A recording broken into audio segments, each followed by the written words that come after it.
ಪ್ರತಿ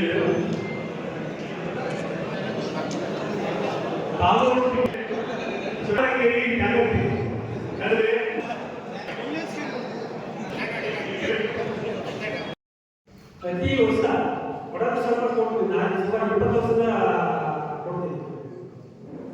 ಆದರೆ ಪ್ರತಿ ವರ್ಷ ಬರೋದು ನಾನು ಸಿಗಿದಾಗ ಮನೆ ಹತ್ರ ಬರೋದು ಕಾಯಿಲೆ ಬರೋದಿಲ್ಲ. ಸಣ್ಣ ಸಾಕಾರ ನನ್ನ ಹತ್ರ 10 ಜನ ಸಾಕಾರ ಮಾಡೋದು ಪಾಪ ನಿಮ್ಗೆ ಅದು ಸಾಕಾಗಲ್ಲ, ಭಾಳ ಬೇಕಾಗುತ್ತೆ. ಆದರೆ ನನ್ನ ಹತ್ರ ಒಬ್ಬರ ಹತ್ರ ಬರ್ಬೇಕಾದ್ರೆ ನೀವು 16 ಸರಿ ಬಂದು ಓಡಾಡಿ ಕೇಳಿ ಆಮೇಲೆ ನಾನು ಒಂದು ಸ್ವಲ್ಪ ಸಣ್ಣ ಸಾಕಾರ ಮಾಡಿ ಅದೆಲ್ಲ ಒಂದು ಕಡೆ ನೀವು ಓಡಾಡಿದ್ರು ಆಗ್ಬೋದು, ಆ ಥರ ಆಗ್ಬಾರ್ದು ಅನ್ನೋ ಕಾರಣಕ್ಕಾಗಿ. ಮತ್ತು ಕೆಲವು ಒಂದೊಂದ್ಸರಿ ನೋಡಿ ಮನಸ್ಸಿಗೆ ಬಂದು ಹೋಗಿ ಬರದೇ ಇದ್ರು ಭಾಳ ಜನ ಇದೆ. ಹಾಗಾಗಿ ಅದೇನು ಮಾಡಿದೆ ಈ ಸರಿ ಎಲ್ಲ ನಮ್ಮ ಸ್ನೇಹಿತರು ಮಾಡಿ ಉದ್ದೇಶ ಕೊಡೋಣ, ಅವರು ಬರೋದಕ್ಕೆ ಹೋಗುತ್ತೆ ಮತ್ತು ಅದ್ರ ಜೊತೆ ಒಂದು ಸಲಹೆಯನ್ನು ಕೊಟ್ಟಿಗೆ ಆಗುತ್ತೆ. ಆ ದೃಷ್ಟಿಯಿಂದ ಇವತ್ತು ಒಂದು ಡೇಟ್ ಫಿಕ್ಸ್ ಮಾಡಿ ಎಲ್ಲ ಅದರಲ್ಲಿ ಎಲ್ಲರಿಗೂ ಆಗುತ್ತೆ. ನಮಗೆ ಏನು ಹೊಸ ಅಂತ ಮಾತ್ರ ಕಾಯಿ ಮಾಡಿ ಸಾಕಾರ ಮಾಡಿಲ್ಲ ಅಂತ ಅಲ್ಲಿ ಈ ಸರಿ ಬರೀ ಅದಕ್ಕೆ ಸ್ವಲ್ಪ ಈ ಸರಿ ಸ್ವಲ್ಪ ಒಂದೆರಡು ಸಂಘಗಳು ಹೆಚ್ಚುವರಿ ಸೇರ್ಪಡೆ ಆಗಿದೆ.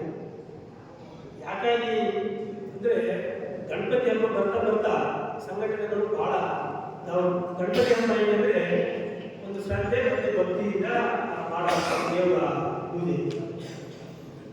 ಅದನ್ನು ನಾವು ಇದು ಪ್ರತಿ ಊರಲ್ಲಿ ಪಕ್ಷಾತೀತ ಮತ್ತು ಜಾತ್ಯಾತೀತವಾಗಿ ಮಾಡೋಂಥ ಹಬ್ಬ.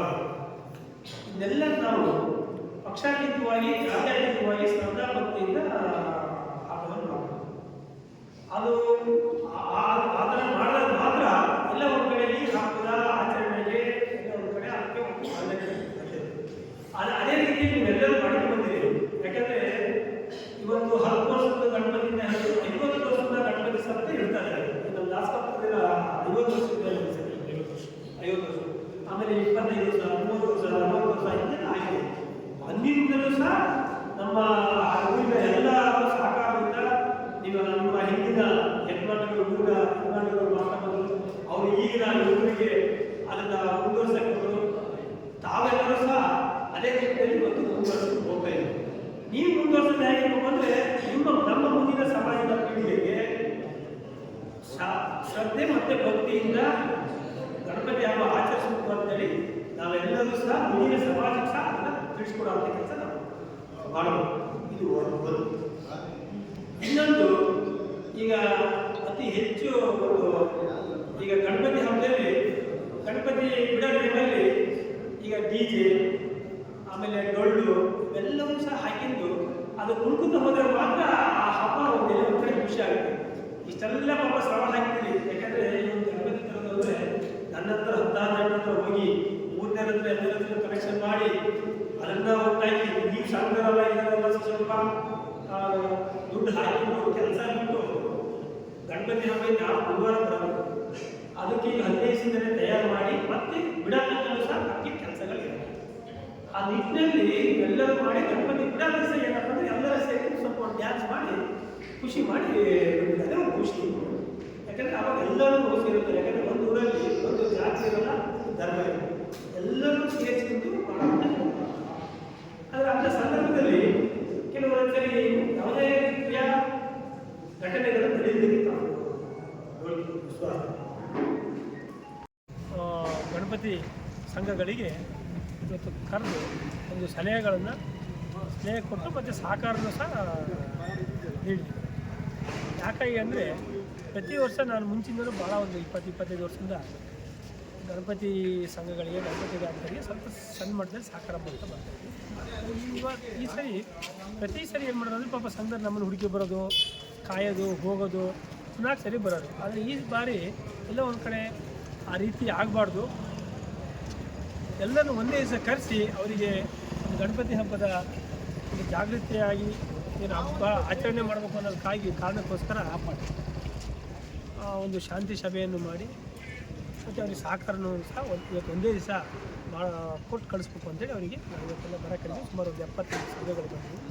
ಇದೆಲ್ಲ ಸಲಹೆಯನ್ನು ಕೊಟ್ಟು ಸಹಕಾರವನ್ನು ಕೊಡ್ತೀವಿ. ಯಾಕೆಂದರೆ ಅದ್ರ ಜೊತೆಗೆ ಅವರಿಗೊಂದು ಸಲಹೆ ಯಾಕೆಂದರೆ ಪ್ರಚಾರವನ್ನು ಕೊಡಬಾರ್ದು ಅಂತ ಅಷ್ಟೇ. ಈ ಕೆಲವು ಗಣಪತಿ ಹಬ್ಬದಲ್ಲಿ ನಾವು ಸಹಕಾರ ಮಾಡಿದ್ರೆ ಪಾಂಪ್ಲೆಟ್ಸ್ ಎಲ್ಲ ಹಾಕೋದು, ದಾನಿಗಳು ಅನ್ನೋದು ಅಥವಾ ಪ್ರಾಯೋಜಕರು ಅಂತ ಹಾಕೋದು, ಈ ನಿಟ್ಟಿನಲ್ಲಿ ಮಾಡ್ತಾಯಿದ್ರು ಕೆಲವು ಸಂಘಟನೆಗಳು.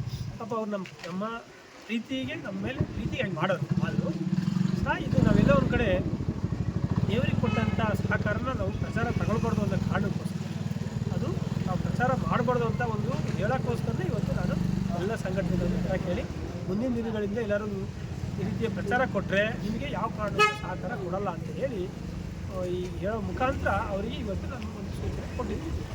ಆ ನಿಟ್ಟಿನಲ್ಲಿ ಒಂದು ಶಾಂತಿಯಿಂದಲೂ ಸಹ ಒಂದು ಗಣಪತಿಯನ್ನು ಇಟ್ಟು ಬಿಡೋಂಥ ಸಂದರ್ಭದಲ್ಲೂ ಸಹ ಯಾರಿಗೂ ಸಹ ಯಾವುದೇ ರೀತಿಯಲ್ಲಿ ಅನಾಹುತಗಳಾಗಬಾರ್ದು, ನಾವು ಇಟ್ಟಂಥ ಸಂಘಟನೆಗಳಿಗೂ ಸಹ ತೊಂದರೆ ಆಗ್ಬಾರ್ದು, ಸಾರ್ವಜನಿಕರಿಗೂ ತೊಂದರೆ ಆಗ್ಬಾರ್ದು. ಆ ನಿಟ್ಟಿನಲ್ಲಿ ಗಣಪತಿಯ ಹಬ್ಬವನ್ನು ಆಚರಣೆ ಮಾಡಬೇಕು. ಮತ್ತು ಬಿಡೋಂಥ ಸಂದರ್ಭದಲ್ಲಿ ಆದಷ್ಟು ಜಾಗೃತವಾಗಿ ಬೇಗ ಬಿಡಬೇಕು.